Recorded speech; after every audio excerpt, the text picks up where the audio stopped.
بہار شریعت الحمد للہ رب العالمین والصلاة والسلام علی سید الانبیاء والمرسلین۔ ناظرین اکرام، السلام علیکم ورحمۃ اللہ وبرکاتہ۔ میں ہوں آپ کا میزبان حافظ محمد طاہر قادری، اور آپ دیکھ رہے ہیں آپ کا میرا فیوریٹ پروگرام IDS بہار شریعت، جس میں ہم بہت سارے مسائل کا حل جانتے ہیں، شرعی رہنمائی الحمدللہ ہمیں ملتی ہے۔ مفتی مدنی رضا صاحب یہاں تشریف فرما ہے۔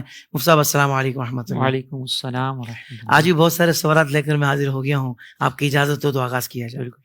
جزاک اللہ خیرہ۔ مفتی صاحب، یہ سوال پوچھا گیا ہے کہ نبی کریم صلی اللہ تعالی علیہ وآلہ وسلم کے نام مبارک کے ساتھ سواد صرف لکھنا، سلعم لکھنا، یا انگریزی میں SAW لکھنا، اس کی اجازت ہے یا ممانعت ہے؟ یہ ارشاد فرما دیں۔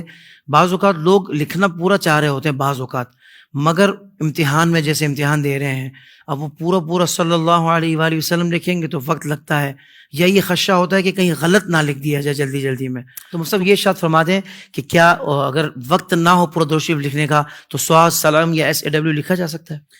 بسم اللہ الرحمن الرحیم۔ دیکھیں، نبی کریم علیہ الصلوۃ والسلام کے ساتھ جب نام کے ساتھ جب یہ درود پاک لکھا جا رہا ہوتا ہے جی، تو اس میں ادب کا تقاضا یہ ہے کہ پورا ہی درود پاک لکھا جائے۔ بالکل ٹھیک۔ اس کو مختصر کر کے لکھنے کو ہمارے علماء نے مکروہ تحریمی لکھا ہے، اچھا، کیونکہ یہ خلاف ادب ہے، سرکار علیہ الصلوۃ والسلام کے ادب کا معاملہ ہے۔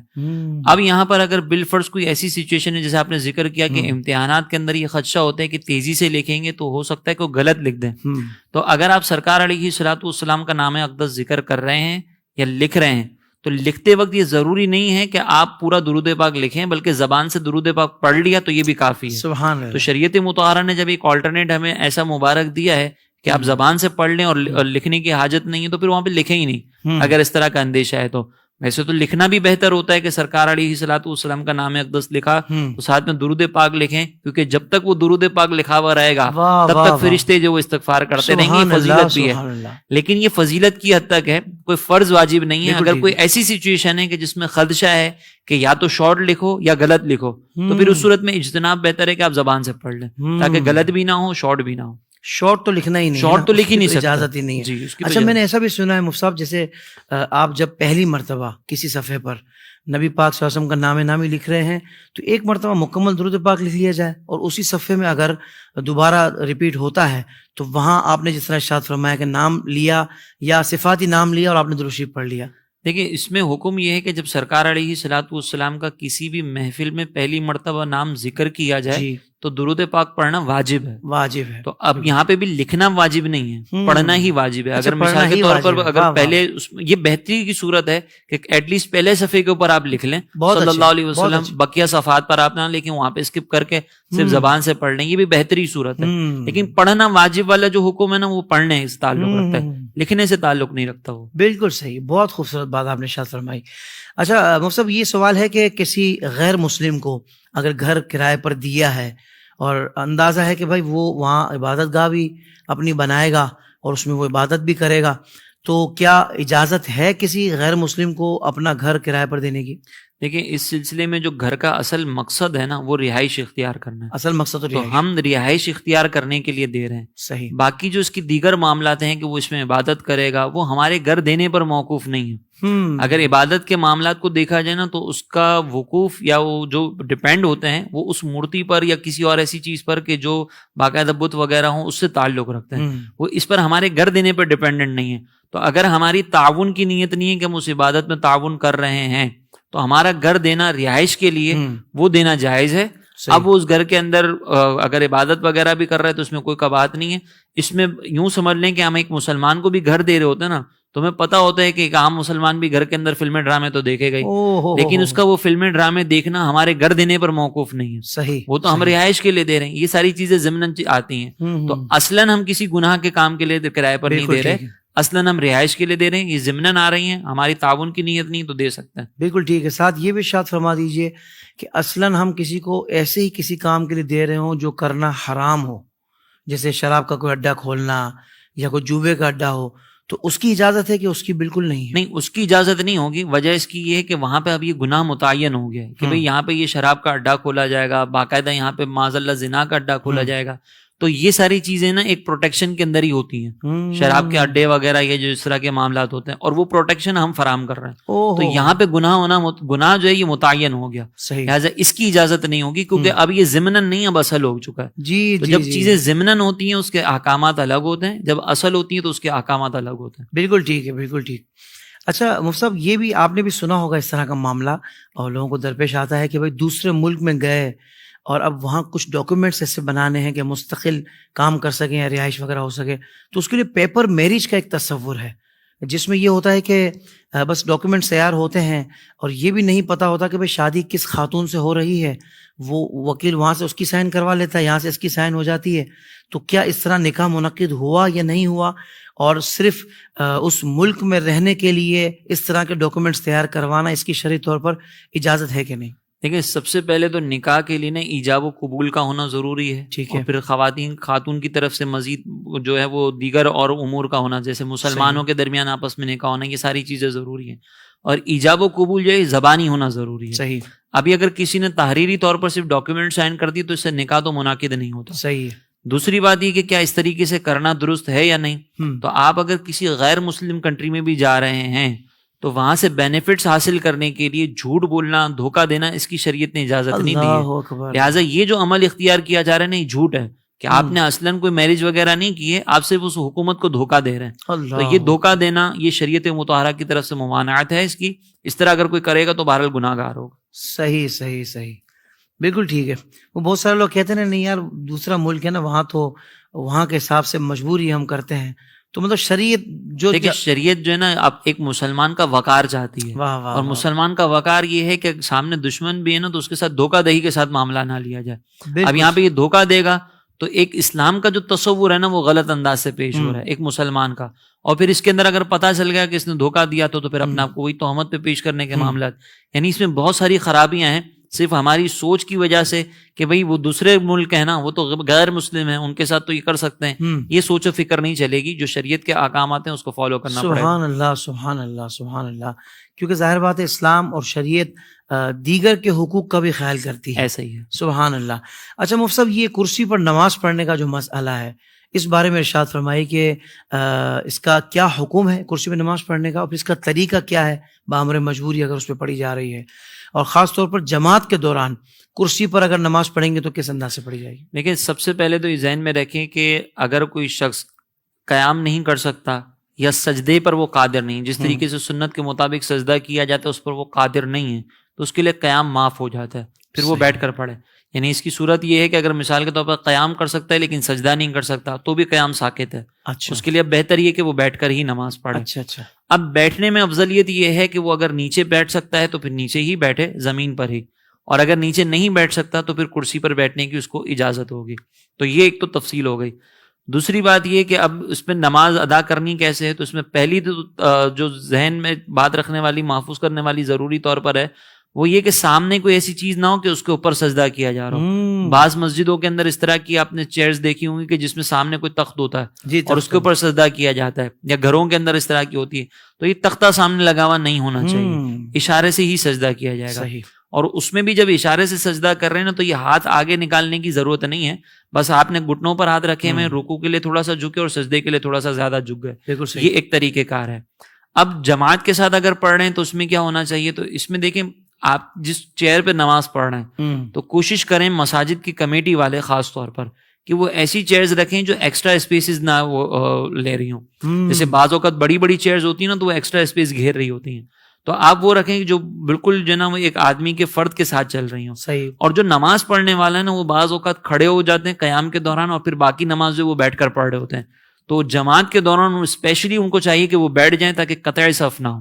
وہ بیٹھ کر ہی نماز پڑھیں، ورنہ وہ معیوب لگے گا کہ ایک آدمی جو وہ آگے کھڑا ہوا ہے باقی سارے ترتیب سے کھڑے. آپ نے بڑا خوبصورت مسئلہ ارشاد فرمایا نا کہ اگر سجدہ وہ نہیں کر پا رہا تو پھر کھڑے ہو کے نہیں پڑھے گا، وہ بیٹھ کر ہی پڑھے گا، اور افضل بیٹھ کر پڑھنا ہے. بہت اچھے. اور جماعت سے پڑھ رہے ہیں تو بطور خاص تاکہ وہ قطع صف نہ ہو، صفوں کی ترتیب میں کوئی خلل پیدا نہ ہو.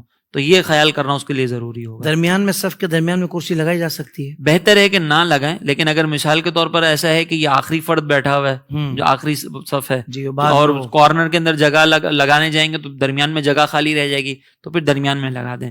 لیکن پتہ ہے کہ اطراف میں دوسرے لوگ آ جائیں گے تو پھر بہتر ہے کہ کارنر میں لگائیں اور پھر جو ہے نا وہ ترتیب کے ساتھ، تاکہ صف کے اندر پرابلمز نہ ہوں. بالکل ٹھیک ہے. اور یہ بھی ضروری نہیں ہے کہ بھائی پہلی اور دوسری صف میں کرسیاں نہیں لگیں گی بعد میں لگیں گی، ایسا کچھ نہیں، ایسا ہم کوئی نے اس concept صف کو نہیں. مکمل کرنا ہے. صف کو مکمل کرنا ضروری ہے. بالکل ٹھیک ہے، بالکل ٹھیک ہے. یہ کرسی پر نماز پڑھنے کا معاملہ بھی مفتی صاحب نے بہت اچھے انداز سے بتایا ہے. انشاءاللہ اس سے بھی امت کو بہت فائدہ ہوگا. بہت سارے بزرگ حضرات یا جن کے ساتھ کوئی ایسی کوئی حادثہ وغیرہ ہو جاتا ہے جس کی وجہ سے وہ سجدہ نہیں کر پاتے اور بیٹھ کے نماز پڑھتے ہیں، تو انشاءاللہ اس مسئلے کے ذریعے ان کی بھی بہترین شرعی رہنمائی ہو جائے گی انشاءاللہ. اچھا، یہ سوال جو میرا ہے وہ خواتین سے متعلق ہے.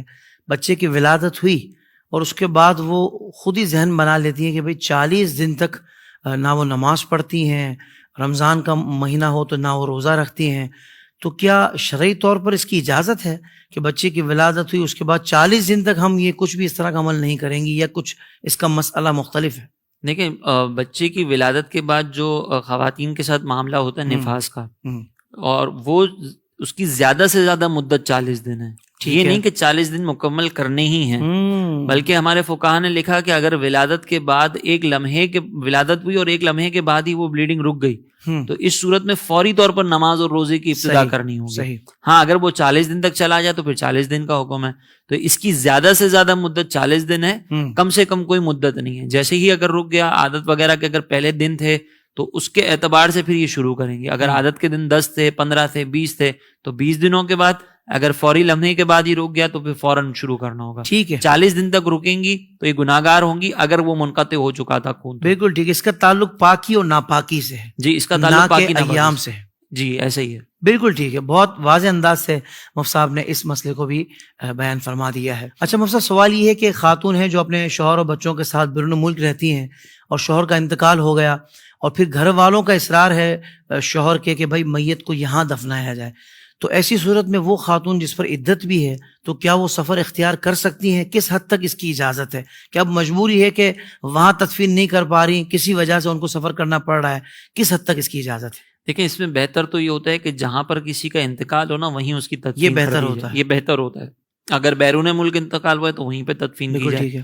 اگر بالفرض وہ کوئی ایسی سینیریو بن گیا کہ بھئی لانا پڑ رہا ہے اور خاتون چونکہ اب سسرال کا مسئلہ ہے تو وہ ضد نہیں کر سکتی، تو اس دوران وہ خود ٹریول بھی نہیں کریں گی.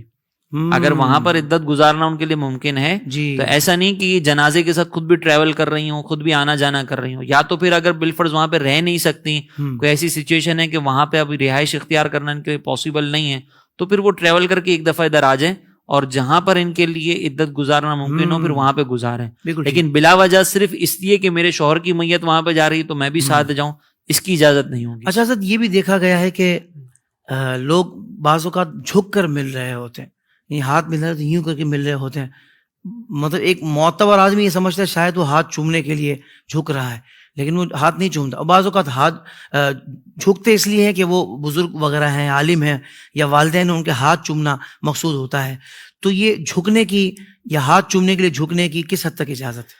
لیکن اگر کوئی صرف تعظیم کا ارادہ کر کے جھک رہا ہے، مقصد صرف جھکنا ہی ہے، کوئی اور مقصد پیش نظر نہیں ہے، تو پھر یہ جھکنا مکروہ ہے، اس کی اجازت نہیں ہے. خاص طور پر اس حد تک جھکنا کہ حد رکوع تک چلا جائے. اچھا، یعنی اگر ہاتھ بڑھائیں تو گھٹنوں تک پہنچ جائیں، اتنا جھکنا اس کو ہمارے علماء نے فقہا نے منع فرمایا. صحیح. ہاں، اگر مقصد جھک کر تعظیم کرنا نہیں بلکہ ہاتھ چومنا ہے تو اب یہاں پہ جھکنا اصل مقصد نہیں ہے، وہ تعظیم کے لیے ہاتھ چومنا ہے، تو پھر اس کی شرعی طور پر اجازت ہے. بالکل ٹھیک تو ہے. اس کو بس خلاصتاً یوں سمجھ لیں کہ اگر مقصد صرف جھکنا ہے، مقصد صرف تعظیم کرنا ہے جھک کر، تو اس کی اجازت نہیں ہوگی. صحیح. لیکن اگر کوئی اور چیز پیش نظر ہے تو وہ جیسے ہاتھ وغیرہ چومنا یا قدم بوسی کرنا، تو اس کے لیے اگر کوئی جھکتا ہے تو اس میں شرعی طور پہ کوئی قباحت نہیں. بالکل ٹھیک ہے، بالکل ٹھیک ہے. مفتی صاحب، یہ ارشاد فرمائیے گا کہ ایک شخص کسی دوسرے ملک میں کاروبار کرتا ہے اور اپنی فیملی کے ساتھ سالہ سال سے وہیں رہتا ہے، مگر جو اس کا آبائی ملک ہے وہ کوئی اور ہے اور صرف 4 5 6 دن کے لیے، ہفتے کے لیے وہ اس ملک میں آتا ہے.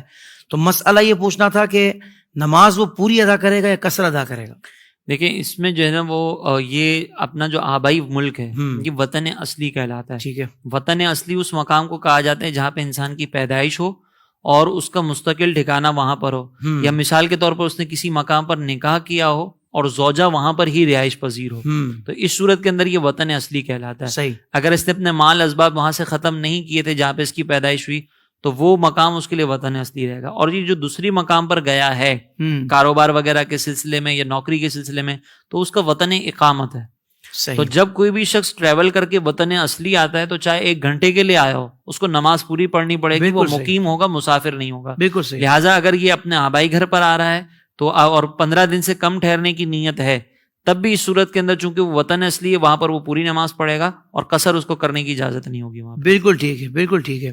لیکن آپ نے ارشاد فرمایا کہ وہاں سے اپنی رہائش وغیرہ سب ختم اگر نہ کر چکا ہو. جی نہ کر. عمومی طور پہ تو لوگ ختم کر دیتے ہیں مگر ان کے فیملی وہاں موجود ہوتی ہے. دیکھیں ختم کرنے کا مقصد یہ ہے کہ باقاعدہ ٹریول کریں، مطلب وہ پوری ہجرت جس کو کہتے ہیں نا. اگر آپ دیکھیں کہ ہمارے جو آبا و اجداد تھے وہ انڈیا سے ٹریول کر کے پاکستان آئے، ٹھیک ہے، آزادی کے وقت، وہ ایک مختلف صورت ہے. وہ ان کا مقصد کیا تھا کہ اب ادھر ہی ہمارا جینا مرنا ہوگا. اسی طریقے سے اگر ہم سرکار علیہ الصلوۃ والسلام کا اگر ہجرت کا معاملہ دیکھیں کہ مکہ مکرمہ سے مدینہ طیبہ کی طرف ہجرت، تو وہ کیا تھا کہ ہم مستقل طور پر اب مدینے کو اپنا مسکن بنا لیا. تو ایسی کوئی ہجرت ہو نا کہ اپنا سارا مال و اسباب چھوڑ دیا، بیچ دیا، تو یہ ہجرت اگر کر کے کہیں اور چلے جائیں، منتقل ہو جائیں، تو پھر وہ دوسری جگہ وطن اصلی ہوگی اور یہ وطن اصلی پھر ختم ہو جائے گا. بالکل اس طرح کا ہو تو بالکل ٹھیک ہے، بہت اچھے. اچھا مفتی صاحب، یہ ارشاد فرماتے ہیں بعض اوقات جمعے والے دن بڑے جمعے کی نماز کے بعد طویل سلام پڑھے جاتے ہیں، اور اگر کوئی امام صاحب سے کہے کہ بھائی مختصر آپ ذرا سلام پڑھ دیں، تو وہ امام صاحب ناراض ہو گئے کہ شاید یہ دوسری پارٹی کا ہے، یعنی مخالف ہے اس چیز کا. تو کیا یہ امام صاحب کا اس طرح سوچنا، یہ اندازہ کرنا، یہ مناسب ہے اس بات پر؟ دیکھیں اگر تو وہ سامنے والا صرف اس وجہ سے کہہ رہا ہے کہ تکلیف ہو رہی ہے کہ کہیں اور بھی جانا ہے، اگر مختصر کر لیں گے تو ہمیں بھی سعادت مل جائے گی، میں بھی شامل ہو جاؤں، تو وہ تو اپنی عقیدت کو خود ظاہر کر رہا ہے. اب اس کے بارے میں بدگمانی مناسب نہیں. صلاۃ السلام پڑھنا چاہیے، اور اگر آپ تنہا پڑھ رہے ہوں تو طویل آپ پڑھیں، اس میں کوئی حرج نہیں ہے. صحیح. لیکن شریعت کا مزاج یہ ہے کہ اجتماعی عبادات ہونا تو اس میں پھر ہر ایک کا لحاظ کیا جائے.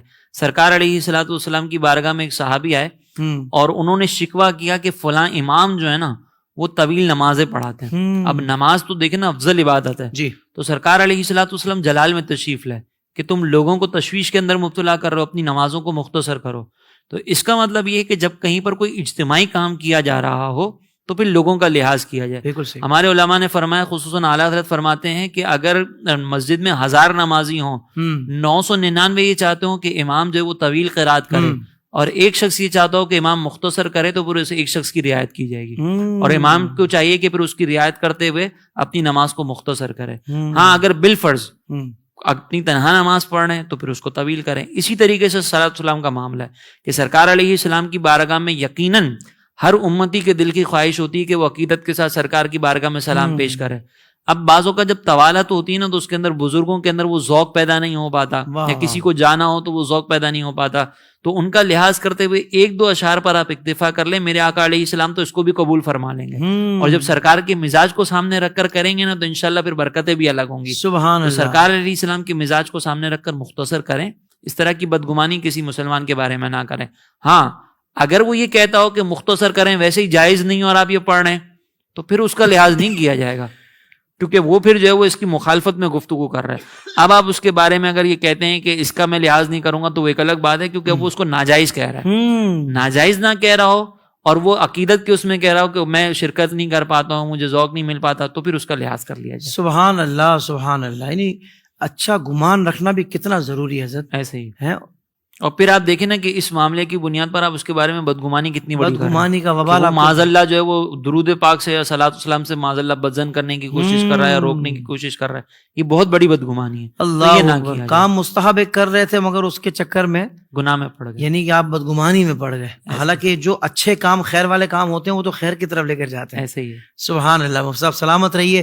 اچھا کسی ایسی جگہ ہے کہ جہاں ہمیں قبلے کی سمت نہیں پتہ چل رہی، تو اور وہاں کوئی دور دور تک مسجد بھی نہیں ہے، غیر مسلم ملک ہے، تو ایسی صورت میں کیا کرنا چاہیے؟ دیکھیں اس میں تحری کا حکم ہوتا ہے. تحری کا مطلب یہ ہے کہ سوچو بچار کریں. ٹھیک ہے. اور آپ سوچو بچار کریں، آپ سورج کی جو ڈوبنے کا مقام ہے اس کو دیکھ لیں، تاروں کے ذریعے معلوم کر سکتے ہوں تو وہ دیکھ لیں. آج کل ایسی ایپس موجود ہیں، کمپاس وغیرہ بھی آتا ہے، کچھ ایسی ایپس ہیں کہ آپ اگر ان کو استعمال کریں تو آپ جو ہے وہ قبلے کا تعین کر سکتے ہیں. تو ان چیزوں کے ذریعے اگر آپ غالب گمان کر لیتے ہیں، تحری کر لیتے ہیں، سوچو بچار کر لیتے ہیں اور پھر کسی جہت پہ نماز پڑھتے ہیں تو آپ کی نماز ہو جائے گی اگرچہ بعد میں یہ پتہ لگے کہ ہم نے جس جہت پہ نماز پڑھی وہ غلط تھی. کیونکہ صحابہ کرام ایک مرتبہ ایک اندھیری رات میں صحابہ کہتے ہیں کہ اس سخت اندھیرا تھا کہ ہم میں سے ہر شخص نے تحری کی کہ نماز ہم کہاں پڑھیں, اور ہم نے جہاں پہ نماز پڑھی تھی نا جس رخ پہ ہم نے نشان لگا لیے. جب صبح کا وقت ہوا تو ہم نے دیکھا کہ سب نے الگ الگ رخ پر نماز پڑھی تھی, اور بعد میں ہمیں یہ پتا چلا کہ کسی نے بھی درست تحری نہیں کی. اللہ اکبر. پھر یہ بات جب سرکار علیہ السلام کی بارگاہ میں ہم نے ذکر کی تو سرکار نے تمام کو اجازت دی کہ سب کی نماز ہوگی, کیونکہ انہوں نے غور و فکر کیا تھا. اللہ تبارک و تعالیٰ نے فرمایا کہ اگر تم کہیں پر بھی متوجہ ہوگے تو اللہ تعالیٰ کی رحمت تمہاری طرف متوجہ ہو جائے گی. سبحان اللہ. تو اسی لیے جو ہے وہ اگر تحری کر لی, غور و فکر کر لیا تو نماز ہو جائے گی. ہاں بغیر غور و فکر کے آپ نے نماز ادا کر لی اور بعد میں پتہ چلا کہ صحیح سمت پر نماز نہیں ہوئی تھی تو پھر اس صورت کے اندر وہ نماز دوبارہ پڑھنی پڑے گی. سبحان اللہ. ساتھ ہی میں چاہوں گا حضرت قبلہ کی سمت کا معاملہ چل رہا ہے تو ہوائی جہاز میں جیسے اب ہمیں پتہ ہے کہ بھائی ہم حرم شریف سے سفر کر کے پاکستان جا رہے ہیں تو حرم شریف پیچھے کی طرف ہے, تو وہ جہاز کا عملہ کہتا ہے بھائی سیٹ کے پر بیٹھے بیٹھے پڑھ لیں, تو اب قبلے کی سمت جو ہے نا وہ بالکل آپ کے پیچھے ہے, تو ایسی صورت میں نماز ہو جائے گی؟ اگر تو وہاں پہ آپ کے لیے موقع ہی نہیں کہ قبلے کی سمت کی طرف رخ کر سکیں, اگرچہ آپ کو پتا ہے لیکن موقع نہیں بن پا رہا, تو اس میں پھر آپ نماز پڑھ لیں, اس کو قضا نہ کریں, اور یہ نماز پھر بعد میں دہرائی جائے گی. اچھا ٹھیک, اس نماز کو پھر ریپیٹ کیا جائے گا. بالکل ٹھیک. اچھا حضرت یہ ارشاد فرمائیے گا کہ ہم جہاں رہتے ہیں وہاں کچھ غیر مسلم پڑوسی بھی ہیں اور اپنے تہواروں میں ہمیں کیک وغیرہ دیتے ہیں, تو کیا ہم انہیں قربانی کا گوشت دے سکتے ہیں؟ اگر نہ دیں تو اندیشہ انہیں برا لگ جائے گا اور اسلام سے بدزن بھی ہو جائیں گے کہ ان کی طرف سے تو چیزیں آتی ہیں کیک مٹھائی وغیرہ اور ہم کھا بھی لیتے ہیں, مگر ہم ان کو قربانی گوشت نہیں دیں گے تو بدزن ہو جائیں گے, تو ایسی صورت میں کیا کرنا چاہیے؟ دیکھیں قربانی کا جو گوشت ہے نا یہ صدقات واجبہ میں نہیں آتا. صحیح. تو بہتر ہے کہ آپ اگر اجتناب کر سکتے ہو تو غیر مسلموں کو نہ دیں, لیکن کوئی ایسی صورت حال ہے کہ جس میں آپ کو لگتا ہے کہ اگر میں نہیں دوں گا تو یہ بدزن ہو جائے گا یا تعلقات خراب ہوں گے تو پھر بعد میں دوسری پریشانیاں ہوں گی, تو اس صورت میں دینے میں کوئی گناہ بھی نہیں ہے. اچھا, اگر بہتر ہے کہ آپ اجتناب کر سکتے ہیں تو نہ دیں, کوئی دوسرا گوشت خریدا ہوا ہو یا پہلے سے کوئی رکھا ہوا وہ دے دیں, لیکن اگر دے دیا تو قربانی پہ بھی کوئی فرق نہیں پڑے گا اور گناہ گار بھی نہیں ہوں گے, دے سکتے ہیں. بالکل ٹھیک ہے. اچھا مفتی صاحب یہ ارشاد فرمائے گا آخر میں کہ SEO کرتے وقت یعنی کہ کوئی چیز اپلوڈ کر رہے ہیں نا تو اس میں جو ایک طریقہ ہوتا ہے کہ جس میں مختلف کی ورڈز استعمال کیے جاتے ہیں, تو اس میں بعض اوقات ایسے کی ورڈز بھی ہوتے ہیں کہ جس سے ہمارے کانٹینٹ کا کوئی تعلق نہیں ہوتا, تو کیا ایسے کی ورڈز استعمال کیے جا سکتے ہیں؟ اس کی اجازت ہے؟ ہاں, اس میں شرعی طور پر تو کوئی قباحت نہیں ہے کہ اگر آپ کے کانٹینٹ سے تعلق نہیں رکھتا اور آپ چاہ رہے ہیں کہ بھئی لوگوں تک پہنچ جائے تو یہ ارریلیونٹ کانٹینٹ مطلب ارریلیونٹ ٹیگز وغیرہ یوز کرنا یہ کوئی دھوکہ نہیں ہے. یہ بعض اوقات لوگوں کے ذہن میں آتا ہے کہ بھئی دھوکہ ہے, اصل مقصد اپنا کانٹینٹ وہاں تک پہنچانا ہے. بالکل ٹھیک ہے. ہاں, دھوکے کی وہ صورت بنتی ہے کہ آپ نے تھمب نیل میں کچھ اور لکھا ہوا ہے اور اندر کانٹینٹ کچھ اور ہو. جیسے آپ نے اوپر لکھ دیا کہ جو ہے نا یہ بابا جو ہے وہ فراڈی نکلے یا یہی ہوا, اور اندر وہ بابا کی تعریف کر رہے ہوں, تو صرف لوگوں کو اپنے کانٹینٹ کی طرف اس طرح مائل کرنے کے لیے اگر آپ نے تھمب نیل غلط لگایا تو یہ دھوکے کی صورت بن سکتی ہے. لیکن یہ جو کی ورڈز وغیرہ یوز کیے جاتے ہیں تو کانٹینٹ پہنچانے کے لیے ایک طریقہ کار اختیار کر رہے ہیں, اس میں شرعی طور پر کوئی قواعد نہیں, کوئی دھوکے والی صورت نہیں. بالکل ٹھیک ہے. مختصراً مفتی صاحب 2 اور سوالات ہیں تو اس کے بھی جوابات ارشاد فرمائی دیں. احادیث کریمہ میں ہے کہ اپنے نام کے ساتھ والد کے علاوہ کسی اور کا نام لگانے سے منع کیا گیا ہے, تو کیا بیوی کا اپنے نام کے ساتھ شوہر کا نام لگانا درست ہے؟ ہاں دیکھیں, یہ جو احادیث کریمہ میں موانعات ہے نا وہ اپنی ولدیت کسی اور کی طرف منسوب کرنا منع ہے, یعنی اپنا نسب بدلنا ہے, اس کی ممانعت ہے. سرکار علیہ الصلوۃ والسلام نے اس پر فرمایا کہ ایسے شخص پر جنت حرام ہے. یہ ممانعت نہیں ہے کہ زوجہ جو ہے وہ اپنے آپ کو شوہر کی طرف بھی منسوب نہیں کر سکتی, وہ اپنے آپ کو جو شوہر کی طرف منسوب کر رہی ہے وہ زوجہ کی حیثیت سے ہی کر رہی ہے, اس میں کوئی قباحت نہیں ہے, یہ کر سکتے ہیں. بہت خوبصورت آپ نے حضرت وضاحت فرمائی ہے, سبحان اللہ. حضرت آخری سوال یہ ہے کہ بینک کے IT ڈپارٹمنٹ میں کام کرنا کیسا ہے, کیونکہ وہاں پر سافٹ ویئر وغیرہ بنا کر دینا ہوتا ہے اور ظاہر بات ہے کہ اس پر سودی کاروبار اس لین دین کا سلسلہ سارا اس پہ سافٹ ویئر پہ پھر استعمال اسی انداز سے کیا جاتا ہے, تو سافٹ ویئر بنانے والے کے لیے کیا حکم ہے؟ دیکھیں سافٹ ویئر کے اندر ہے نا 2 طرح کی ہوتی ہیں, مطلب بعض اوقات آپ کچھ اس طرح کا سافٹ ویئر ریڈی کر کے دیتے ہیں کہ اس میں جو ٹرانزیکشنز ہوں گی نا وہ جنرل ہوں گی, سودی بھی ہوں گی غیر سودی بھی ہوں گی. تو ایسا کوئی سافٹ ویئر بنائے تو اس میں تو کوئی پرابلم نہیں ہے, لیکن اسپیسیفکلی اس کے اندر کوئی ایسی فنکشنلٹی آپ نے ایڈ کی کہ جس کا تعلق سودی لین دین سے ہوگا, تو وہاں پر اب یہ سود کا لین دین متعین ہو چکا ہے, وہ فنکشنلٹی ایڈ کرنے پر جو معاملات ہوں گے اس کا ایک الگ حکم ہوگا. اب اس میں حکم یہ ہے کہ اگر آپ نے جتنا وقت اس فنکشنلٹی کے اندر لگایا ہے اس وقت کی اجارہ جو ہے یعنی اس وقت کی جو اجرت ہے وہ آپ کو صدقہ کرنی پڑے گی, وہ آپ استعمال نہیں کر سکتے صحیح, کیونکہ وہ آپ نے خالصتاً سودی معاملات میں لگائے. اوہ ہاں اگر کوئی ایسی فنکشنلٹی ہے کہ جو جنرل ہے کہ آپ نے ایک چیز تیار کر کے دی, وہ ہر طرح کی ٹرانزیکشن میں یوز ہوگی, تو اس کی ایک حد تک اجازت ہوگی. ایسی سچویشن میں حکم یہ ہوتا ہے کہ اگر آپ کو لگتا ہے کہ مجھے ہر دفعہ یہی کرنا پڑ رہا ہے کہ حرام کام کی طرف بھی جانا پڑ رہا ہے اور جائز کام کی طرف بھی جانا پڑ رہا ہے, تو اگر آپ کے پاس دوسری جاب کا آپشن ہے تو فوری طور پر یہ جاب چینج کریں, کیونکہ آپ کو حرام کے اندر مبتلا ہونا پڑ رہا ہے. لیکن اگر آپ کو لگتا ہے کہ دوسرا کوئی آپشن ابھی میرے پاس ہے نہیں, چھوڑ دوں گا تو پریشانیاں ہوں گی, تو آپ دوسری جاب کی تلاش شروع کرتے رہیں اور جیسے ہی موقع ملے یہ چھوڑ دیں. اور جب تک آپ کو دوسری جاب نہیں مل رہی, یہ جو آپ نے کام کیا ہے اس کی اجرت آپ کو جو ہے وہ صدقہ کرنی پڑے گی. بالکل صحیح, اور ظاہر بات ہے اس کی توبہ بھی ہوگی, اس کی توبہ جو غلط عمل ہو رہا ہے. مفتی صاحب آپ کا بہت شکریہ, اللہ آپ کو جزائے خیر دے, آپ نے بہت سارے مسائل کا بہترین حل شریعت کی روشنی میں بتایا, اللہ تعالیٰ آپ کو خوب برکت عطا فرمائے. ناظرین کرام, IDS بار شریعت یوٹیوب چینل کو سبسکرائب کر لیجئے, نوٹیفیکیشن بیل آئیکن کو پریس کر لیجئے, دیگر سوشل پلیٹ فارمز پہ بھی ان پیجز کو لائک اینڈ فالو کر لیجئے. اور آپ کو کوئی مسئلہ درپیش ہے, نمبرز اسکرین پہ آ رہے ہیں, مسئلہ ٹائپ کیجئے اور ہمیں سینڈ کر دیجئے, ہم کوشش کریں گے کہ مفتی صاحب کے سامنے اس مسئلے کو پیش کیا جائے. بہت شکریہ. اگلے ایپیسوڈ میں دیگر مسائل کے ساتھ, دیگر سوالات کے ساتھ ملاقات ہوگی. صرف سوالات نہیں ہوں گے بلکہ اس کا حل بھی بتایا جائے گا. السلام علیکم ورحمۃ اللہ وبرکاتہ.